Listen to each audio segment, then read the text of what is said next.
was done post 9/11. I didn't really know much about the topic. I only heard about the law being passed 2 years ago where it was banned for Muslim women to wear their burqas, but I never really understood or grasped how bad discrimination there is against Muslims there. In a recent survey by the French Institute of Public Opinion, it shows that 60% of French civilians believe that Islam has become too visible and influential. The same poll also revealed that almost 50% deem the presence of Muslim immigrants to be a threat to French national identity, while only 17% say that their presence enriches their society. So again, this is all post 9/11, and we all know that that event shook our entire country as well as the entire world. It was the first attack on U.S. soil since the Civil War. I didn't know this, but citizens of 78 countries died in New York, Washington, D.C., and Pennsylvania, leaving the entire world to mourn the loss of friends and neighbors. One French newspaper claimed that today we were all Americans because it was such a great loss. And before September 11th, I couldn't really find that many news stories or any significant evidence that showed a lot of discrimination towards the Islamic population there. However, after September 11th, it got a lot worse. There was also a killing spree. This is just one example. There was a killing spree in Toulouse, and I can't even pronounce the other word, Montauban, in March of 2012. There was a series of gun attacks targeting Muslim French soldiers and Jewish civilians. And all 7 people were killed and 4 were put in critical condition. 23-year-old Mohamed Merah, who was a French citizen of Algerian descent, told police he wanted to avenge Palestinian children, and that's why the Jewish school was targeted, and the French army was targeted because of its foreign interventions. This is just one example of an extreme Islamic person trying to use their religion as justification to hurt others and whatnot. And this also created a backlash towards the Muslim community. And in one article I read, one woman was in fear of what they would do to her, what French citizens would do to her because of the previous law banning burqas. It's not that strictly enforced, therefore women still do wear them in France. However, it has been in recent years, and especially recently, there was an article I read that in this past summer, a 16-year-old Muslim girl was walking home from school wearing a face veil. 2 men approached her, threatened her with a box cutter, was yelling anti-Muslim slurs at her, and if a 3rd man hadn't stepped in, no one knows what could have happened. And this is just one example. And because of all of these events that extreme Islams, such as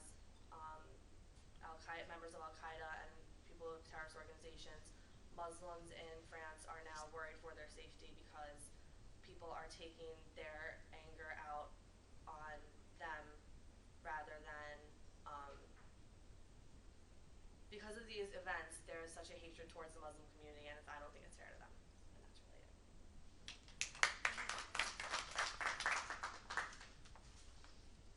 Okay, our next speaker is Amanda Tersini.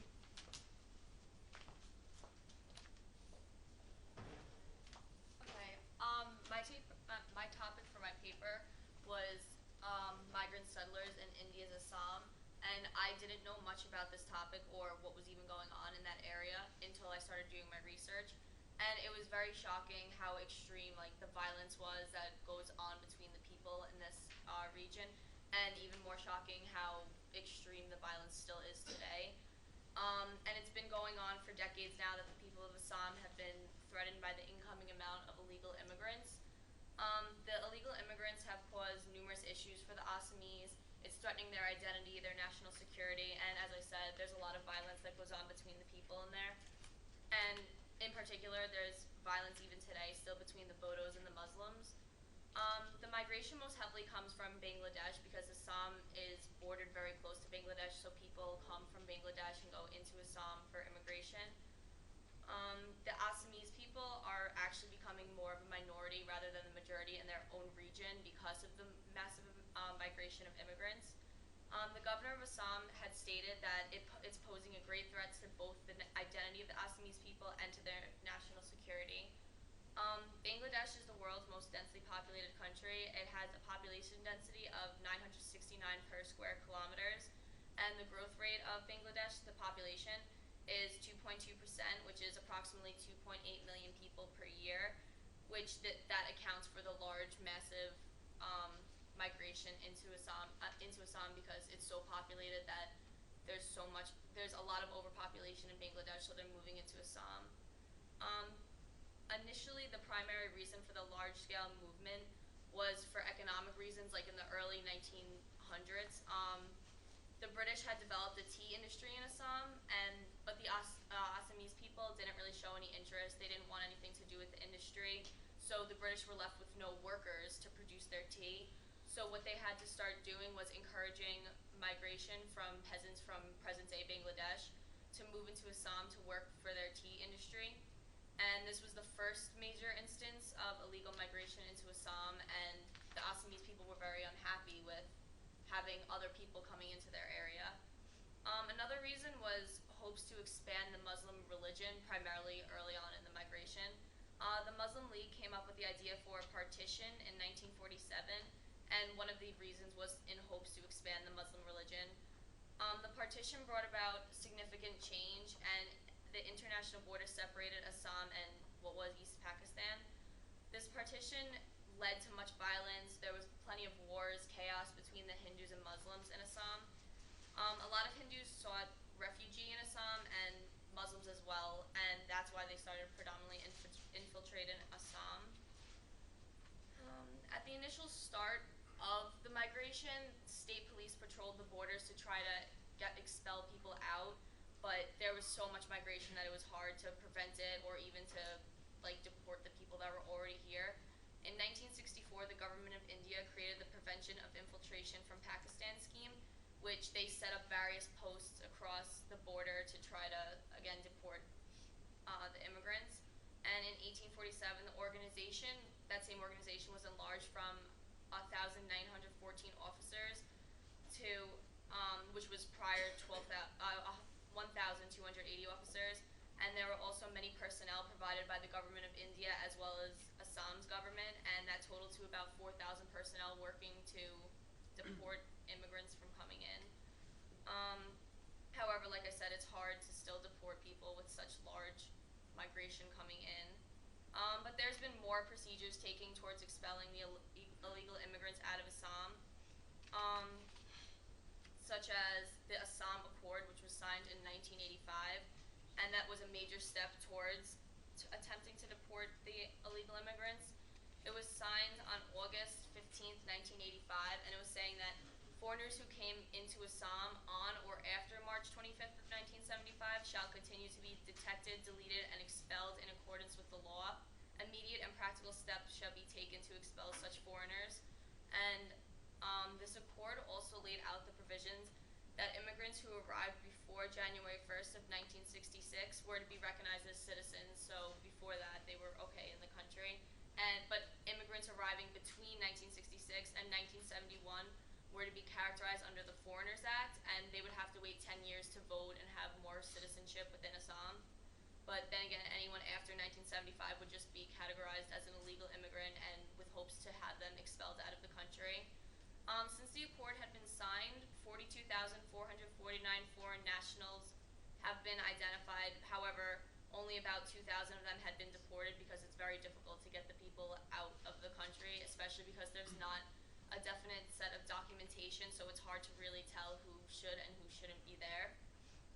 Today, there is still an ongoing struggle in Assam. People are still fighting and dying for what they want their country back. There's a serious conflict between the Bodos and the Muslims. In 2012, Bengali-speaking Muslims were forced out of their village after being attacked by a Hindu Bodo tribe, and the Muslims were relocated to camps which had very poor conditions. They didn't get a lot of food. The living conditions were very insignificant there. One male had stated, his name was Ronan Braham. He states that he was attacked one night with swords and knives. Luckily, he was able to get away with his mother, but he had to sit there and watch his father get taken in. He was stabbed, and they they tossed him into the home which they had burned.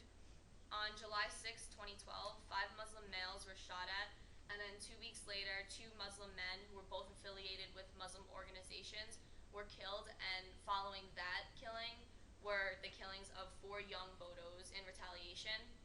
And then also in 2012, many rumors of attacks and violence were being circulated via text message because of the technology that there is today. So people were texting about ideas of violence, and the government had located that, so it was a big threat to the state. So what India's central government did was block 250 websites and social media sites, and people were limited to only 5 text messages to people for 2 weeks, and that was hopes to help subside the violence that was to occur. The chief minister of India recently had been advocating potential refugee status for the Bangladeshi. He is more on the side of maybe like this is overdated and they should just give the immigrants citizenship. So he raised the issue of humanitarian consideration. He doesn't feel the need for persecution and harsh treatment towards the illegals is necessary anymore. He says, and I quote, that these people should not be prosecuted when they enter our state or another country. These people should be given humanitarian treatment and refugee status. Similarly, the president of the All Indian United Democratic Front, he made a statement similar to feeling that the illegal immigrants should just be granted citizenship at this point. They should be granted citizenship to the Hindu refugees. He states that people have been residing in this area for the last 40 years, so why not give them ultimate citizenship? The illegal immigration in Assam has been occurring for a long time, and they've been taking a lot of steps towards trying to prevent it and expel the people. However, it's hard to do that, and especially with all the violence and the chaos that occurs, it's hard to get through to the people to try to get them back out of the country. The minority community in Assam is now compromises nearly 30% of the population, and they have a high tendency to vote, and they can hardly be considered the minority anymore because there's so many of them, and it's the Assamese that are now seen as the minorities in their country. That's it. And sorry, this is a map of Assam, and as you can see, Bangladesh is right here, and that's why it's so easy for people to enter in, because they're literally bordered with the nation. Thank you very much. Now we have 2 gentlemen named Dastanar. They're in the house. Okay. I'm back on. I was out, now I'm on. Thank you. But before I start, let me just mention something. What Professor Ali Reza Ibrahimi mentioned about his brother Mahmoud. I have spoken to him. That's the first time I ever spoke to Iran. So I've spoken to him, but my phone call didn't make him get visa. Also, I should mention, because I mentioned Ashok Karmakar's name twice, he is here. Can you raise your hand? That's where we have moved to the office of Lord Ashok Karmakar. And I also mentioned Mr. Pratip Dasgupta, who is here. So with that, let me start. Now, what it is, for now number of years we have been struggling. 4 years we are doing this project, and as we do, people talk about their history. People talk about their ancient village, and I think the light is their switch is there. I think.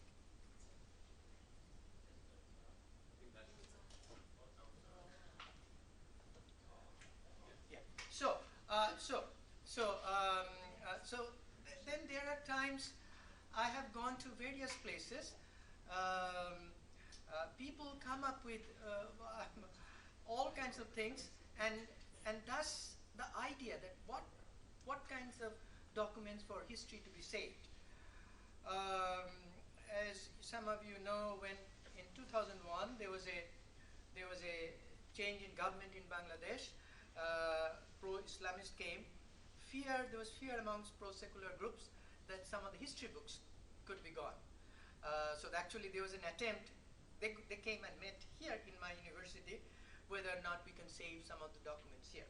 So there are a number of things that go through. Actually, during one of my many trips to the subcontinent, a refugee showed me a deed, a refugee in India. They are still holding. The deed of the property probably goes back to, I don't know, 4, 5, 6, and 700 years ago. But they are now living in a slum in Calcutta. But I said, but that would be nice for us to even preserve, to say that he existed. He was from Narayanganj area, I still remember.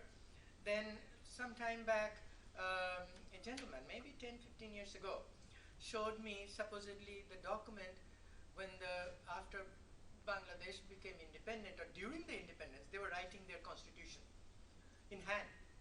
And somebody was correcting it, so he showed me. I said, give it to me, but of course he didn't. And because these would be the treasures to save if you go to any of the museums. So, I go here. okay. So, yeah, for the first 5 years, trustees, we have struggled with the idea. So, okay. We do not have to read this thing, but it reminds me what Dr. Ibrahimi was showing. Can you guess what that is? Anybody? I think it's a. Can you turn the light off? It doesn't. It's a board there. Maybe. No. You did it once before. You did Just once. hold it. Hold it. Okay. Hold it. Yeah. Don't So, touch anything. can anybody guess what this is? That picture? His show slide reminded me of this. Same thing. Border. This is the border crossing between the world's second most populous nation and fifth most populous nation. And see the traffic. So it's the border between India and Pakistan in Wagah Athari. That's the only border, but see how many people crossing the border. And that day, Shefali and I were the 2 people crossing. So that's the other tragedy. And on the other hand, in Pakistan, we stayed with a family, a Muslim family. Actually, they kidnapped us to take it to their home. They are originally from across the border, from India. And then in India, we were welcomed by a Sikh family, but they are originally from the other side. So really, so coming back to this, when we started with this partition documentation, we focused on Bengal because not many people know about Western Pakistan because 2 capitals are there. But eastern part, what has been happening from 47 until today, it's not just one-time thing we talk about, it is a reflection of that. So, of course, my books you may have seen, so it comes from there, but this is the right book. That was the first time somebody wrote about the partition story of the 2 Bengals and how each one feels. Actually, that book was sold out in 6 months, and they were right up in every Bangladeshi paper. Actually, there is a recent version of that book is available here. Somebody in, I don't know, in Texas has reprinted that book, A Bangla, Oi Bangla, this Bengal, that Bengal, talking about because it's a big taboo even in Calcutta to talk about this change, this division, that people who have lost from their homeland or who are surviving, the people who are trying to protect other people, there are not very many people talk about. So now we have lots of people, over 120 oral history records of Hindus, Muslims, Buddhists, Christians, people, 3 groups of people we're recording. One is refugee who fled from their story about their places. Survivors, people who stayed there in spite of all difficult problem, but they stayed back. But everyone has a story. And then protectors, those who have tried to protect other people. For example, So in Bangladesh, we have quite a large number of secular groups who are trying to protect other groups, as in West Bengal. So we have over 120 now. Large universities in America, the elite universities are already writing papers, doing thesis, studying from here. Actually, just last summer, somebody from Princeton University said their professor assigned a project to somebody is doing a thesis on that. That is to say, going to Bangladesh and West Bengal. Why this partition? The story hardly anybody knows. So anyway, she was there. She was in summer, and then that's when it's extraordinarily difficult. But then when you started to see, this is, Dharamshala is in India. The Tibetans who fled to India, they are trying to protect their stories. That how, actually they have two rooms. So that's when I started to think maybe we could come up. But of course Tibetans have very large support network overseas. And this is a memorial outside the, actually their museum is just over there on that, but this is a memorial to the people, Tibetans who have been killed, trying to protect their identity. Next. So there are, I just want to, there are quite those large number of people you'll see.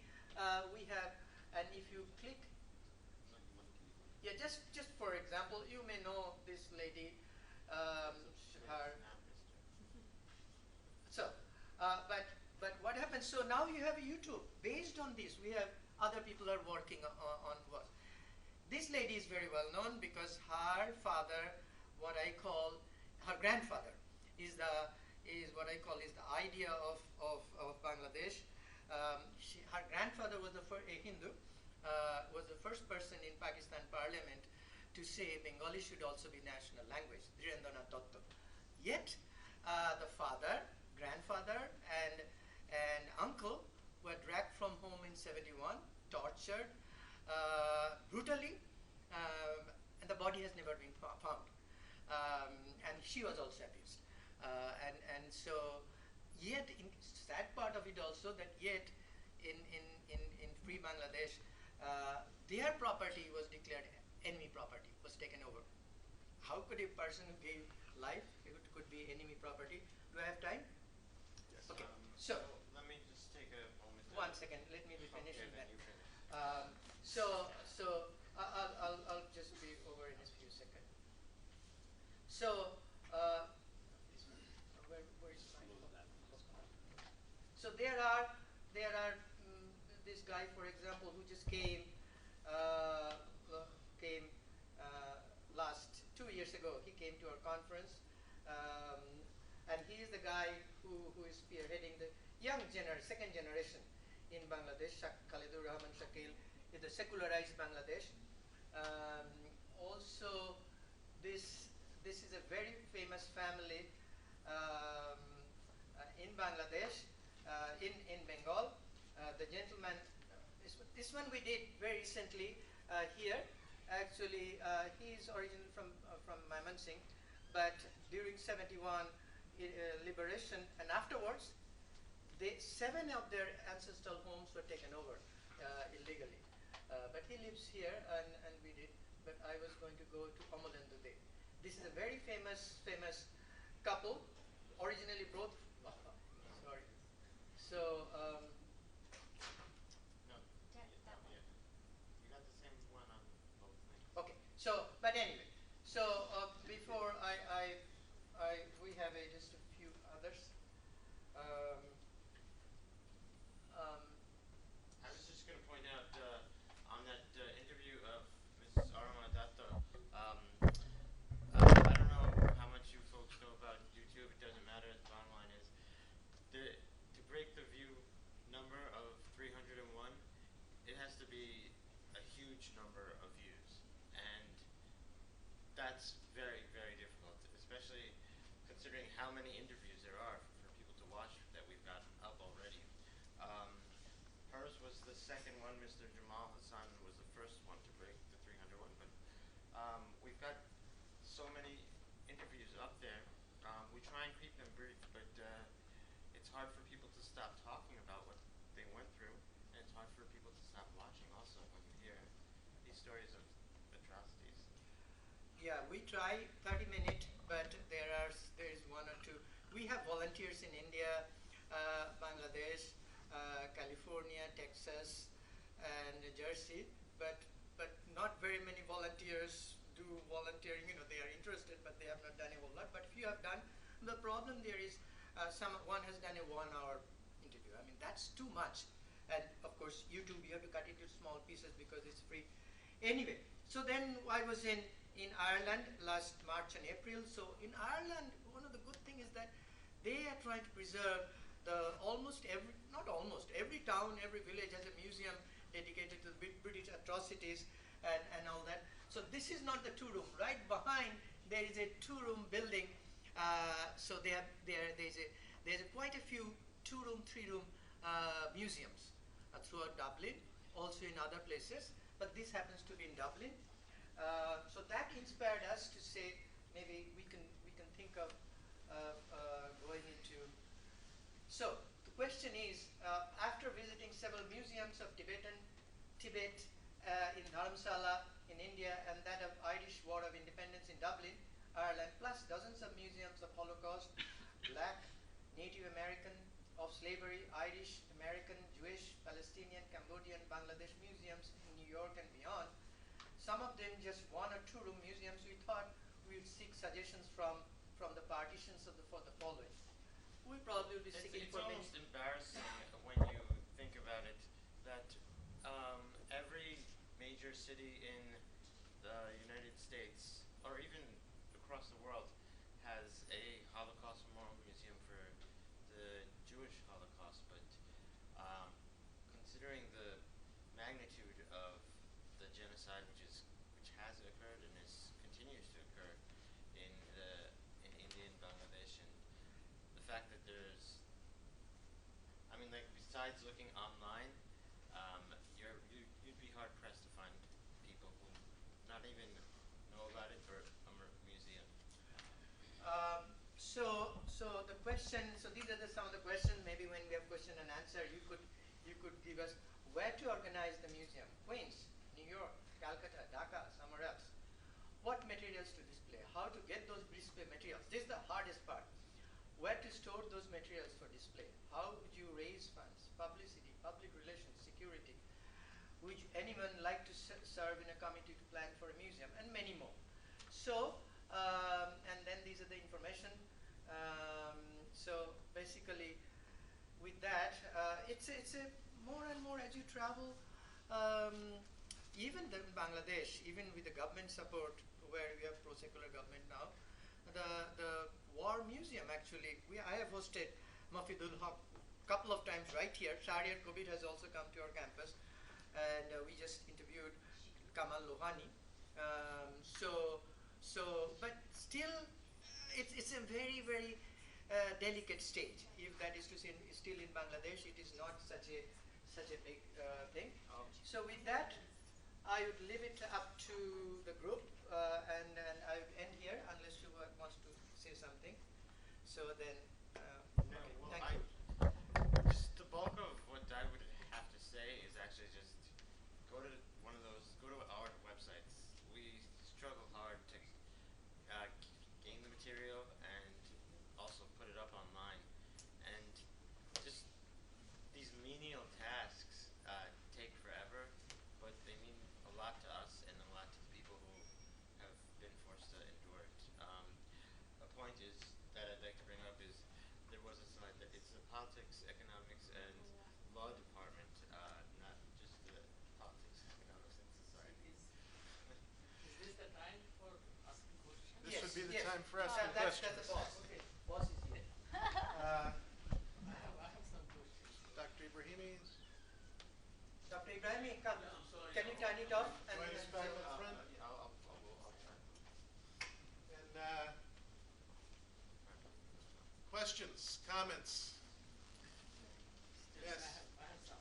See, in the you are showing that the border crossing there is hardly anybody. Yes. But actually, what people are doing, there is a large kind of flow of the people illegally from other places, not on the border. Because I travel between Bangladesh and India. Yeah. There is hardly anybody in the border crossing, but there is a lot of people are crossing illegally. True. She presented, Amanda presented about Assam. This is a real, extremely difficult problem. I don't want to get there in the sense I could talk forever. And why even India is not being able to solve the problem. Because it is true the Assamese have become minority in Assam because of the flow of, when the Hindu refugees came, they said all right. But after that, when the Muslim migrants started to come, then so that's a different problem. But coming back, in Pakistan sector, that area, because of the miniaturization, the hardware and all that, that sector you do not have as much. But in the Bangladesh, it is still. But you know, People have come to Calcutta to see me without visa. okay, so it's not only Assam, it's all across the border between India and Bangladesh. Yes, has yeah, been, yeah, yeah. is innumerable, you know, it's kind of countless. Yeah, Okay, this is one. And about the Tibet, you were talking about the museum. See, in museum, if you want to establish in India, you may be arrested and put in jail. Because the government thinks that you are creating a situation where you will be bringing kind of conflict among the communities. And I know there is one person who tried to establish a museum to depict Islamic atrocities in the last 800 years or so, even now. But he could never do that.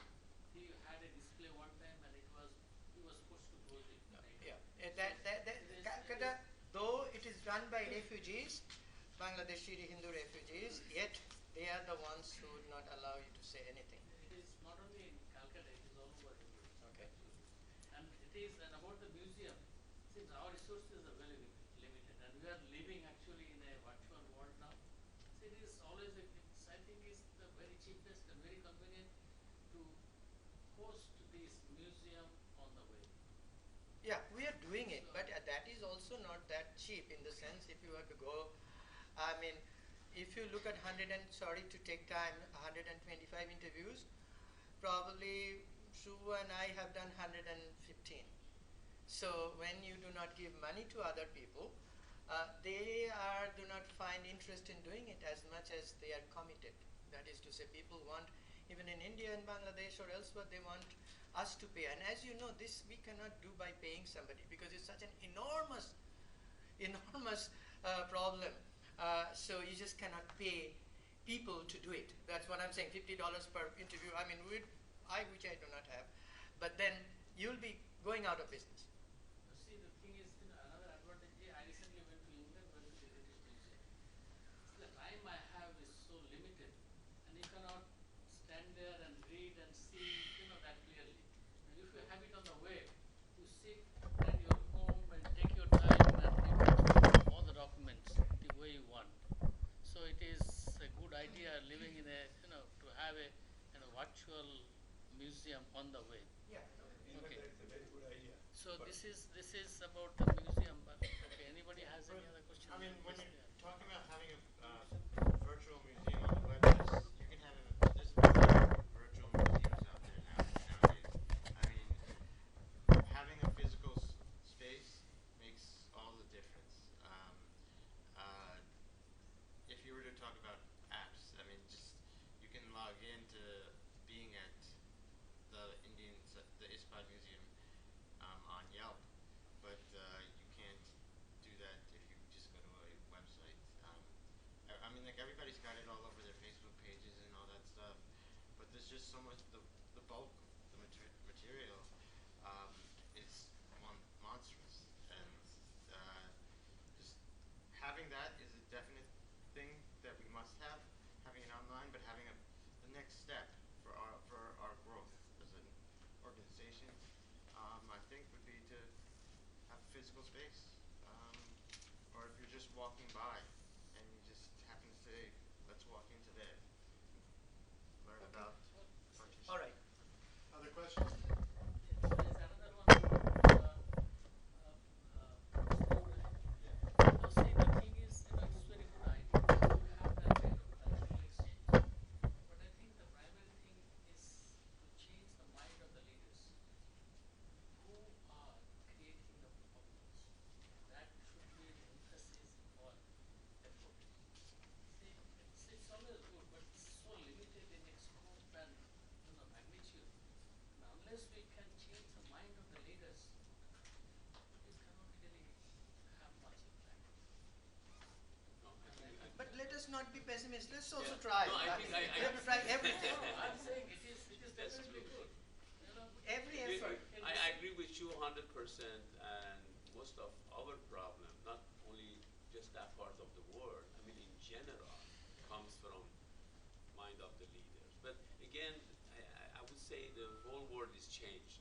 You know, people are changed. So little things that happen in one part of the world, you can hear it in the other part. So people become more aware.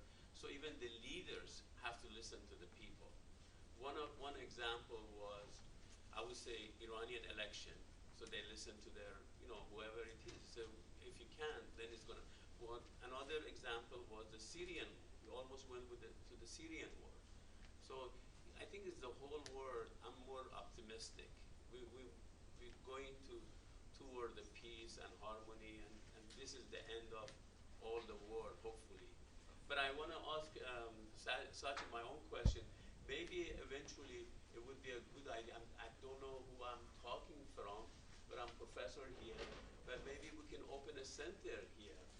Sachi doing this great job, and always they think because he's Bengali, and he always talk about Bangladesh and this and that. But I think he's touching something very important. And even he's talking about Bangladesh and this and partitions. Maybe we could open a center here. So if you open a center, the center will eventually have the budget for a, it will be Sure. Please. You know. Any help? Actually, listen. I mean, Lord knows more than anywhere. And also, I've been struggling. I don't start me. Don't make me start that. But no. I mean, tough. we have started. But do propose. I appreciate. On the other hand, let me just add an anecdote. Yes, our focus was for Bengal because I'm partisan to guys. My parents were refugees. Shefali's parents were refugees. They suffered tremendously, but we go back to our ancestral home. We cannot enter, but we go back. We have visited already. And we go every year, actually.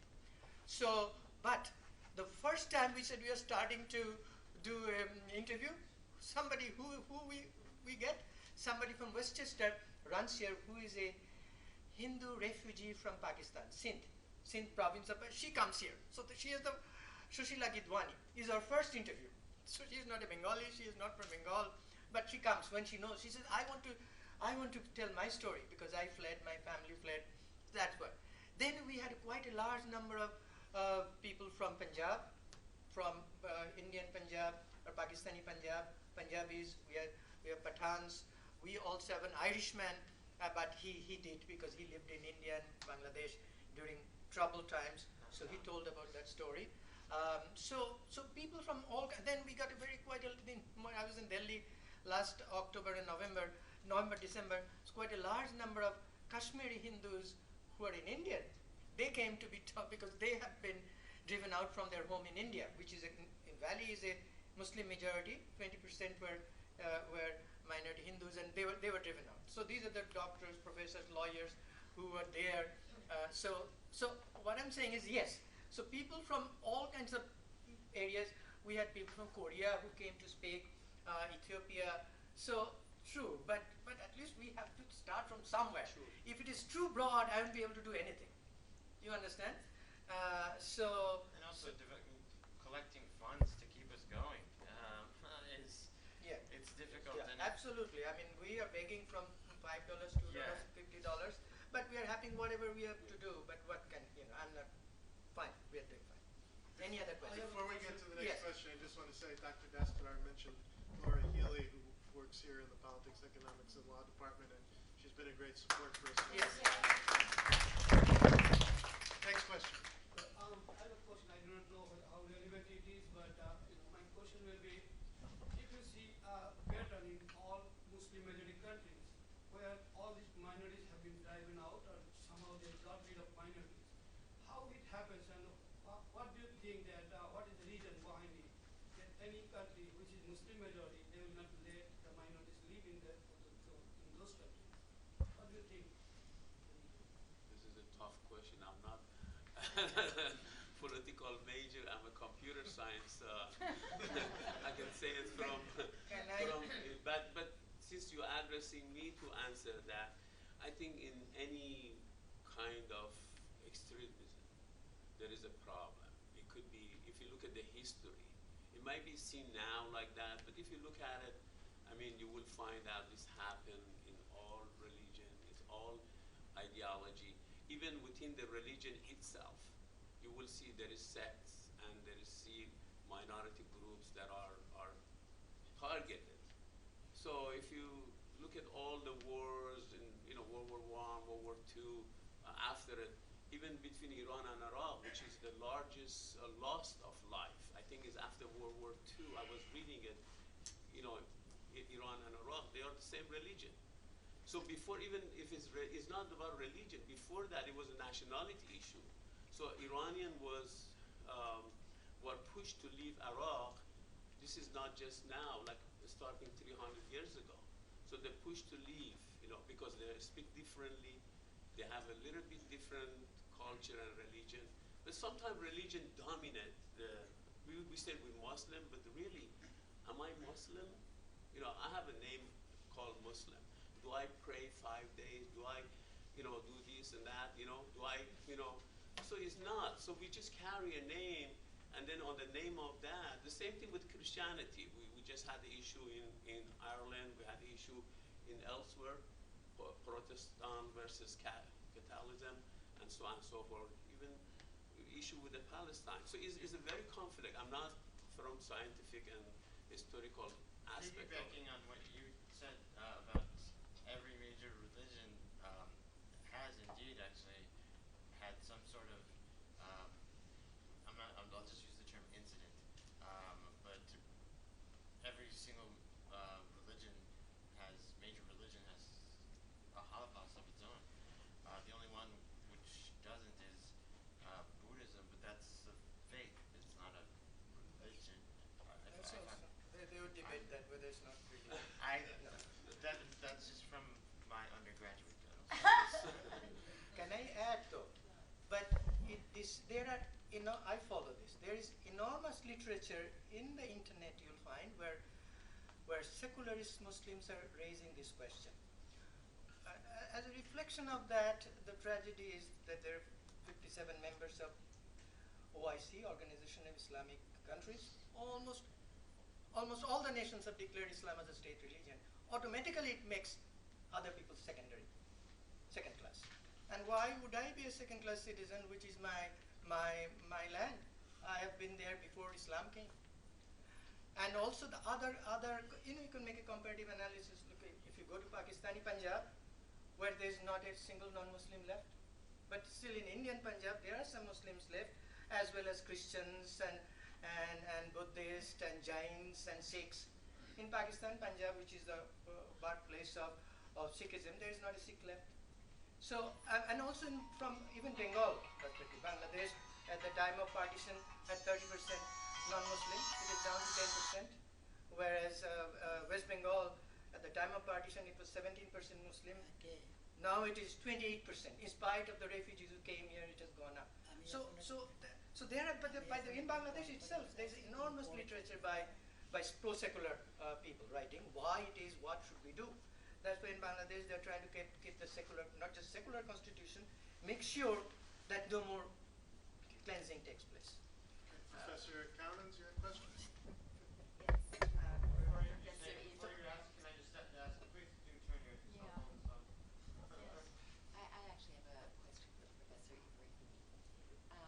Can you give us just a very brief historical context of it? I mean, I'm not going to ask the dissension between Iraq and Iran, but just even the border.